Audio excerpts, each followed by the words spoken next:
दोस्तों, आपने ये तो जरूर सुना होगा कि लहरों से नौका पार नहीं होती और कोशिश करने वालों की हार नहीं होती। और इसी का सीधा सा एग्जाम्पल है इंडिया के मोटिवेशन स्पीकर हर्षवर्धन जैन।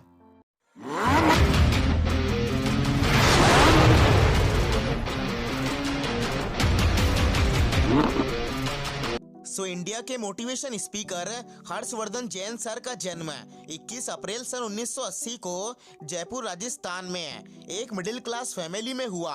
हर्षवर्धन जैन के पिताजी एक गवर्नमेंट डॉक्टर थे और उनकी मां हाउसवाइफ थी। बात करें हर्षवर्धन जैन के ग्रेजुएशन की, तो उन्होंने अपने ग्रेजुएशन में बीएससी किया हुआ है। जैसे आज हर्षवर्धन जैन लोगों को अपनी मोटिवेशन स्पीच के जरिए मोटिवेट करते हैं, लेकिन जब वो बचपन में 12-13 साल के थे तो उन पर क्रिकेट खेलने का भूत सवार था और वो दिन दिन भर बिना खाना खाए क्रिकेट खेला करते थे।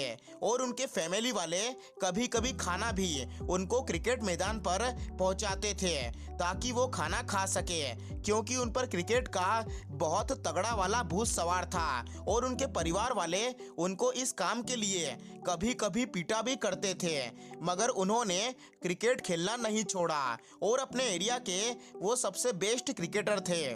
और एक इंटरव्यू में उन्होंने कहा है कि उन्होंने बहुत सारे टूर्नामेंट खेले हैं, जिसमें से उन्होंने 19 टूर्नामेंट में शतक मारे हैं। तो चलिए अब हम बात करते हैं उनके करियर की।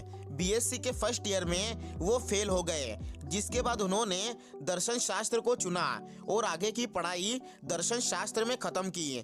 दर्शन शास्त्र में उनका शौक था तो उसे पढ़ने में उनको काफ़ी मज़ा आया करता था। लेकिन जब साल 2000 में वो कॉलेज के सेकेंड ईयर में थे, तब उनके एक दोस्त ने उनसे कहा कि चल भाई, अमेरिका से कंपनी आई है और वो ज़िंदगी को बदलने की बात कर रही है। जब वे उनकी इसी बात को सुन अमेरिका चले गए और हर्षवर्धन जैन ने वहां पर देखा लोग स्टेज पर नाचते गाते और मस्ती कर रहे हैं, जो हर्षवर्धन जैन के स्वभाव से मेच खा गया और वो भी उनके साथ मस्त हो गए। इसी तरह से हर्षवर्धन जैन की एंट्री नेटवर्क मार्केटिंग में हो गई।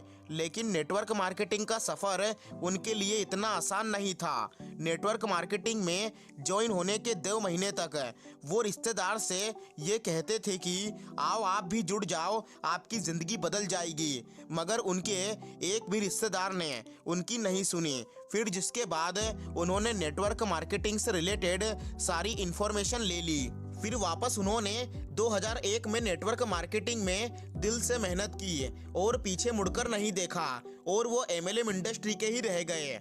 लेकिन सन 2006 में उनकी एमएलएम कंपनी बंद होने की वजह से उनका सब कुछ फिर से ज़ीरो हो गया।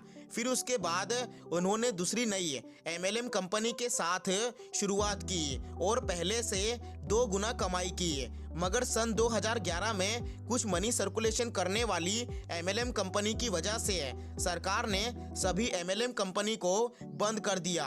तब सन 2011 में अपने इंडस्ट्री के बचाव के लिए हर्षवर्धन जैन सर 37 दिनों के लिए जेल चले गए और उन 37 दिनों में हर्षवर्धन जैन सर ने बैठे बैठे 70 किताबें पढ़ ली, जो शायद वो बाहर नहीं पढ़ पाते। हर्षवर्धन जैन सर और उनके जैसे अन्य लोगों के प्रयास से भारतीय सरकार ने सन 2016 में एमएलएम कंपनी के ऊपर गाइडलाइन बनाई, जिससे एमएलएम कंपनी को भारत में स्थायित्व कानून मिला। और आज Harshvardhan Jain sir MI life style marketing company के टॉप लीडर हैं और अपने जरिए उन्होंने लोगों को मोटिवेट करने के लिए सेमिनार लेना शुरू कर दिया। फिर बाद में हर्षवर्धन जैन सर लोगों को अपनी मोटिवेशनल वीडियो से मोटिवेट करने के लिए यूट्यूब पर आ गए और आज यूट्यूब पर उनके 4 मिलियन से ज़्यादा सब्सक्राइबर हैं। वैसे दोस्तों, आई होप आपको ये वीडियो अच्छी लगी होगी। अगर आपको वीडियो अच्छी लगी हो तो वीडियो को लाइक कर देना और चैनल को सब्सक्राइब कर देना।